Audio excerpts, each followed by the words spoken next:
US healthcare system is like totally different from what we're used to in India.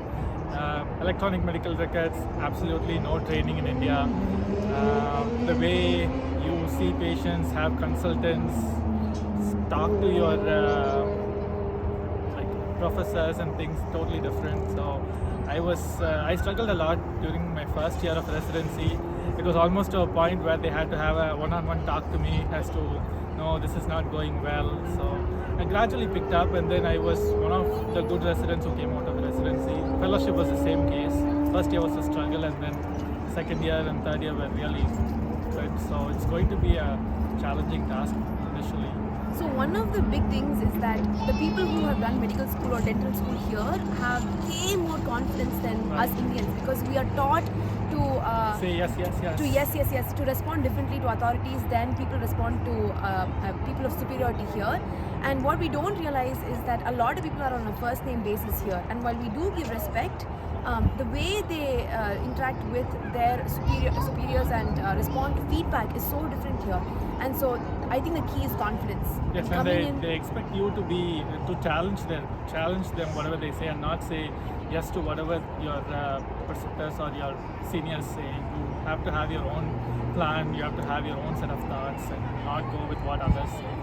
And so the confidence comes with obviously preparation and knowledge. And so once you have that, even the best of us who are very well prepared, who have the knowledge, don't have the confidence to exhibit that. So I think that's what sets the American counterpart, or non-IMG counterparts from the IMGs.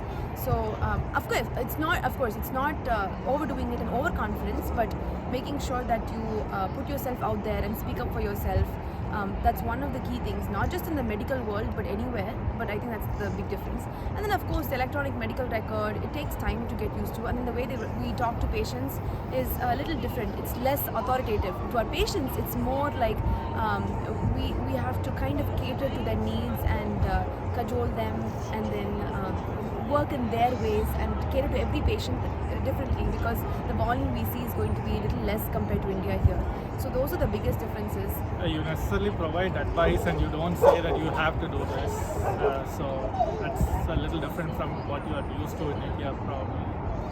But once you get through all of this, and the nurses, your technicians, your nurses, your assistants, in India or in other countries, it is kind of understood that the doctor is the most superior in the room, but that's not the case here. And so you treat everyone as though you're all in the same boat, you're all the same level, even though you know that your knowledge base is a little different and better, but you still treat them as though their input is usually really good. Yeah, so it's very valuable. Yeah, so you treat them with the same respect that you would treat another colleague of yours, and then those are the big differences. And once you start all of this, and then it just gets better, and then you pick up.